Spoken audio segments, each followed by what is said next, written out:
मेरे प्यारे पटवारियों, पाकिस्तान के लोग मुझे चोर कहते हैं। आप बताएं क्या मैं चोर हूं? मैं तो इस दफा सिर्फ अपने केस खत्म करवाने आया था। कभी नमरूद था, फिर फिरौन था, फिर यजीद था, और हम इस वक्त में पैदा हुए हैं जहां ये सभी एक वक्त में मौजूद हैं।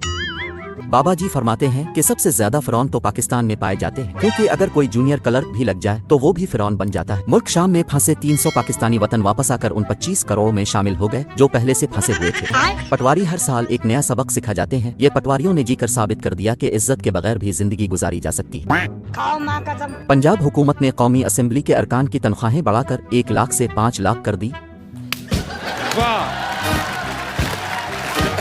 जबकि गरीब मजदूरों की जिंदगी 30,000 की तनख्वाह में मकान का किराया, बिजली, गैस, पानी के बिल और बच्चों की फीस में गुजर जाती है।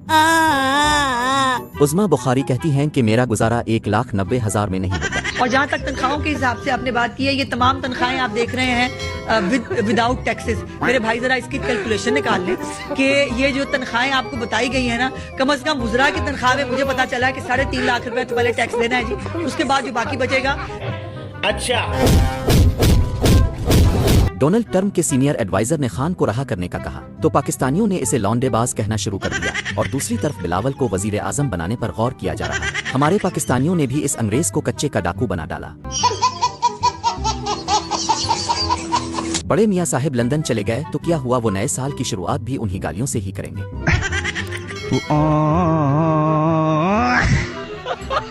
राना सनाउल्लाह भी कहते हैं कि खान से मुज़ाकरात कैसे कर लें, क्योंकि इसने फांसी की लिस्ट में मुझे दूसरे नंबर पर रखा है।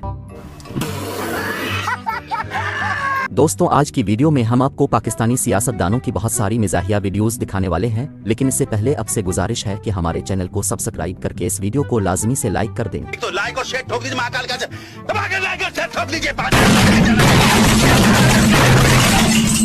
शेर अफजल इस्लामाबाद पुलिस के हत्ती चढ़े तो मुआफिया मांगने लग गए, और अभी शोखी मारने से बाज नहीं आते। आज मैं अदालत में गया ना, तो दहशतगर्दी की अदालत में मुझ पे कत्ल और दहशतगर्दी के 12 मुकदमे बनाए इस्लामाबाद पुलिस ने।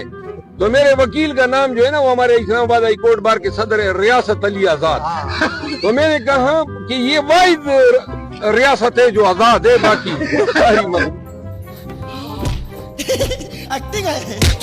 दूसरी तरफ बेचारे दिहाड़ीदार परेशान हैं, क्योंकि उनकी रेडियों पर भी मरियम नवाज की तस्वीरें लगी हैं। एक का फोटो लांदी होया तो ना पूरी रेड़ी भरी पई है सब्जी दी। आज ना लगी होती ना तो सब्जी विक जानी है सारी।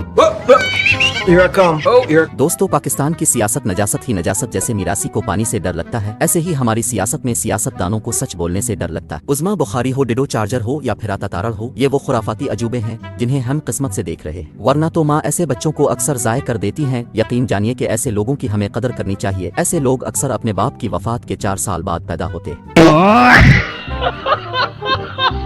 उन्हें देखकर एक बात तो समझ आती है कि माओ ने ऐसे बच्चे पैदा करके पाकिस्तान के लिए मसाइल ही पैदा किए हैं। पाकिस्तानियों की जिंदगी भी एक मुश्किल गेम की तरह हो गई है। रूधो के एक लेवल क्रॉस करो तो दूसरा आ जाता है, दूसरा लेवल क्रॉस करो तो हमारे सियासतदान कमाई के चक्कर में हम पर एक नई गेम डाल देते हैं। बाबा जी अपना हिलाते हुए फरमाते हैं कि जिंदगी में इतने उल्टे सीधे काम नहीं करने चाहिए कि बाद में कुर्सी बचाने के लिए दूसरों की तलाक करवानी पड़े। पूरी दुनिया घूम कर देख लो, जो बंदा अपने हाथ से काम नहीं करता पूरी दुनिया इसको माजूर कहती है, जबकि पाकिस्तान में जो बंदा अपने हाथ से काम नहीं करता बदकिस्मती से इसे अफसर कहा जाता है। मियां शहबाज शरीफ साहब फरमाते हैं कि मुल्क तरक्की कर रहा है, स्टॉक एक्सचेंज आसमान की बुलंदियों को छू रही है। हमारी तरक्की देखकर इंडिया की नींदें हराम, क्योंकि हमने शबाना रोज मेहनत की है। औरतों और इसराइल पाकिस्तान से ईरान के मुकाबले में ज्यादा खौफजदा है। इसराइल पाकिस्तान से ईरान के मुकाबले में ज्यादा खौफजदा क्यों ना हो, इसराइल वालों को भी इस बात का डर है कि ये भिखारी कहीं हमसे भी उधार न मांग ले। पटवारियों का कहना है कि इमरान खान ने 3 साल में मुल्क का बेड़ा गर्क कर दिया, जबकि हमारा कायद पिछले 40 साल से हुकूमत करता रहा। बीमार होकर लंदन भागता है तो क्या हुआ, पंजाब में तो इसने दूध की नदियां बहा दी है। सुअर फसलें खराब करना तो छोड़ सकता है, लेकिन पटवारी अपनी बेगैरती कभी नहीं छोड़ सकते। गाय का बच्चा पैदा होता है तो फौरी आंखें खिल जाती है। बिक्री के बच्चे की आंखें 2 घंटे के बाद खुलती हैं, बली के बच्चे की 6 दिन बाद, इंसान की आंखें शादी के बाद। लेकिन अफसोस के पटवारियों की आंखें 75 साल से अब तक नहीं खिल पाई। कौन है ये लोग? नवाज शरीफ साहब साडी जिंद जान है, बाहर की करते पे ने, उन्हां दी तबीयत खराब है, लेकिन टेंशन फिर भी पाकिस्तान दी लै रहे ने। उत्थे रह के भी, उत्थे खुदा दी कसम खा के कह रहे हो, टेंशन फिर पाकिस्तान दी लै रहे ने। अगर टेंशन ना लै रहे होंदे ना, अज उन्हां दी बेटी इत्थे ना होंदी।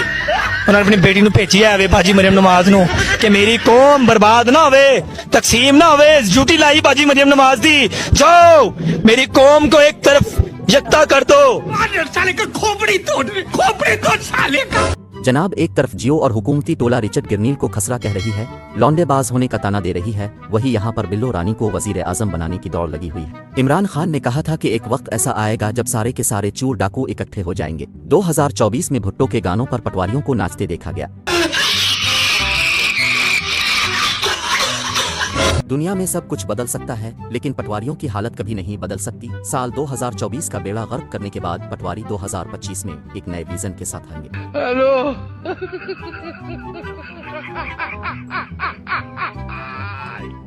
रिचर्ड गिरनील पर इल्जाम जियो वालों ने लगाया और रिचर्ड ने बाजू हुकूमत को दे दिया। इसे कहते हैं ऐसे को तैसा जैसे ब्राह्मण को नाई। फॉर्म 47 की हुकूमत हर तरफ से फंस चुकी है। अगर उन्हें अपनी जान बचानी है तो इमरान खान के साथ मुज़ाकरात करने पड़ेंगे, और अगर मुज़ाकरात नहीं करते तो रिचर्ड गिरनील तेल पूरे बाजू पर लगा कर तैयार है। इमरान खान ने तो अमेरिका को पूरी दुनिया के सामने कहा था, अलिफ एब्सोल्युटली नॉट। अब अगर हुकूमत में हिम्मत है तो रिचर्ड गिरनील को ट्वीट करके ही कह दे अलिफ एब्सोल्युटली नॉट। यकीन जाने कि अगर हुकूमत ऐसा कर दे तो उनकी माँ ही मर जाए। एक ट्वीट करने के लिए हिम्मत चाहिए, और हिम्मत मर्द लेकर पैदा होता है। ये कोई ऐसी वैसी चीज नहीं जो बाजारों में मिल जाए। आप ट्विटर पे मौजूद हैं? एक्स पे? जी मैं मौजूद हूँ। तो सर, ये रिचर्ड गिरनील ने जो लिखा है फ्री इमरान खान, आप इसे कोट ट्वीट करके कह दें एब्सोल्युटली नॉट, लिखें इसको और जवाब दें आगे से। अच्छा आइडिया है, बिल्कुल ये कहना चाहिए कि एब्सोल्युटली नॉट। उठाएं फोन उठाएं राणा साहब, लिखें इस पे, लिखें। मैं खुद फोन पे आपको चेक करूँ, आप अभी ट्वीट करें। कर लूंगा।